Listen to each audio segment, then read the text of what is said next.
जय जय रघुवीर समर्थ. आज आपण गोष्ट ऐकणार आहोत चिंता करीतो विश्वाची. चला तर मग गोष्टीला सुरुवात करूया. शके 1537 उजाडलं. नारायणाने वडिलांबरोबर नव्या वर्षाची गुढी उभारली. वाऱ्याने पुस्तकाची पाने फडफडत उलटावीत तसे नवीन वर्षाचे दिवस गेले. मार्गशीर्ष शुद्ध नवमी आली. सूर्याजी पंत आता खूप थकले होते. कालपुरुषाने आपली मूठ उघडली आणि काळे भविष्य बाहेर आले. पंतांना मृत्यूची चाहूल लागली. गंगाधराला जवळ बोलून त्यांनी अवखळ नारायणाची काळजी घेण्यास सांगितले. तसे त्यांचे शेवटचे शब्द अस्पष्ट झाले. सूर्याजी पंत इहलोक सोडून गेले. रानूबाईंवर वैधव्याची कुऱ्हाड कोसळली. नारायण पोरका झाला. सूर्याजी पंत गेले नि अनुग्रह देण्याचे राहून गेले. मात्र आता गंगाधरावरची जबाबदारी वाढत गेली. आता तो श्रेष्ठी झाला होता. वडिलांचे कुलकर्णी पण सांभाळू लागला होता. आल्या गेल्यांना अनुग्रह देऊ लागला होता. एक दिवस वडील बंधू गंगाधर कुणास अनुग्रह देत असता नारायण तेथे जाऊन उभा राहिला. गंगाधर कडाडले. इथं का उभा राहिलास तू? त्यावर नारायण म्हणाला, आज मलाही अनुग्रह द्या. अनुग्रह म्हणजे रे काय? श्रेष्ठींनी कौतुकाने विचारले. त्यावर नारायण म्हणाला, मला नाही माहीत. त्यानेही बालभावनाने चटकन उत्तर दिले. त्यावर श्रेष्ठी म्हटले, आम्ही तुम्हाला अनुग्रह नाही पण खाऊ देणार आहोत आज. त्यावर नारायण म्हणाला, मला नको खाऊ. मला राम दाखवा, मला मारुती दाखवा. त्यावर श्रेष्ठी म्हणाले, दाखवू दाखवू बरं, पण अजून तू लहान आहेस. त्यावर नारायण म्हणाला, मग काय, लहान मुलांना काय देव दिसत नाही? त्यावर श्रेष्ठी म्हणाले, असं नाही काही, पण आता आम्ही कामात आहोत. मारुतीच्या देवळात जा बघ तू. नारायण रागवला आणि मारुतीच्या देवळात गेला. नारायण अलीकडे उदास दिसत होता. दिवसेंदिवस अधिकच उदास होत होता. दिवसभर तो बाहेर असायचा. वडील गेले नि मंत्र देण्याचे राहून गेले म्हणून त्याला चुटपुट लागली. तो विचार करायचा.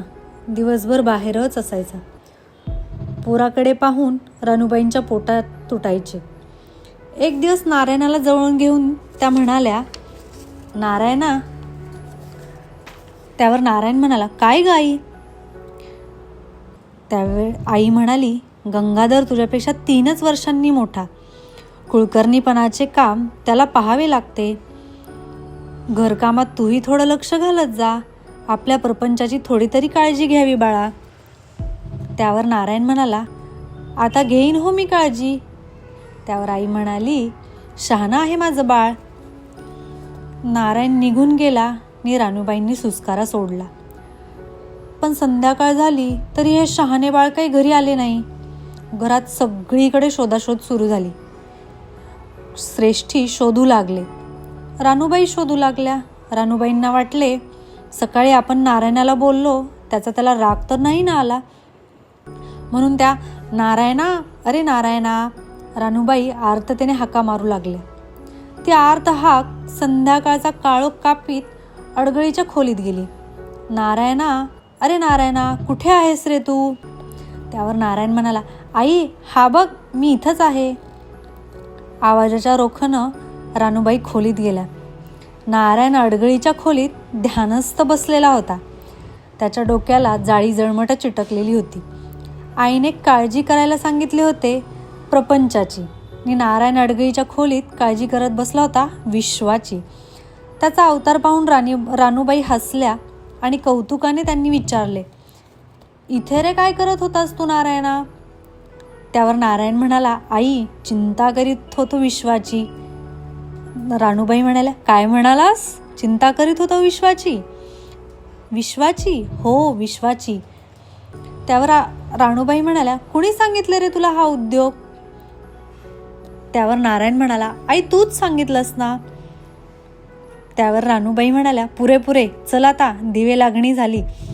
आई चिंता करीतो विश्वाची. अरे असे अंधारात बसून का कोणी विश्वाची चिंता करतो? नारायण आईच्या मागे निघाला. जांभेतल्या ठोसरांच्या वास्तूने त्या बालकाची वाणी ऐकली. आई चिंता करीतो विश्वाची, आणि ती वास्तू थरारून गेली. त्या रात्री श्रावणाचा पाऊस वेड्यासारखा कोसळत होता. आकाशात विजांनी थैमान घातले होते. गडगडाटांनी कानठळ्या बसत होत्या. निसर्गाप्रमाणे नारायणाच्या चित्तालाही स्वस्थता नव्हती. अंथरुणातून उठून खिडकीतून त्याने बाहेर पाहिले. सगळीकडे अंधार होता. बराच वेळ तो पाहत होता. एक मोठा विजेचा लोळ खाली आला. नारायणाचे डोळेच दिपून गेले. त्याला मार्ग दिसू लागला. अंतःकरणाची तळमळ शिगेला पोहोचली होती. रानूबाईंनी श्रेष्ठी शांत झोपले होते. दाराची कडी काढून एवढ्या मध्यरात्री नारायण मारुतीच्या देवळाची वाट चालू लागला. मोक्षाच्या मार्गात शेवटी हनुमंतच त्याच्या वाटाड्या झाला. मारुतीच्या देवळात जाऊन त्याने करुणा भाकली. ती सुफलित झाली. मारुतीचे देऊळ तेजाने नाहत होते. जांभेच्या नारायणाने वानरे पाहिली होती, तसाच एक वानर त्याला शिळा मारुतीच्या जागेवर दिसला. अगदी तसाच वानर, पण तेजस्वी, बाहुबलाढ्य, मूर्तिमंत शक्ती, जणू नारायणाने पाहिलेली ती सेवाशक्ती प्रभू रामचंद्रांपुढे हात जोडून उभी होती. तो दिवस म्हणजे श्रावण शुद्ध अष्टमी, शके 1538. रामाने केलेला अनुग्रह नारायणाने कस्तुरीसारखा जपून ठेवला, पण त्याच्या दरवळ सुटायचा राहिला नाही. ते श्रेष्ठींना समजले, त्याच्या मातेला समजले, साऱ्या जांभेला समजले. रामप्रभूंचे दर्शन झाल्यामुळे त्याच्यात कायापालट झाला. बोलणे कमी झाले, खेळात गोडी वाटेनाशी झाली, अंगचा हुडहुडपणा नाहीसा झाला. मन विचारमग्न झाले. खऱ्याच सुखाची ओढ लागली होती. अवीट गोष्टीत मन रंगून गेले. वाटेत जाता येता मिळालेला अमृत मंत्र तो जपू लागला. श्रीराम जय राम जय जय राम, श्रीराम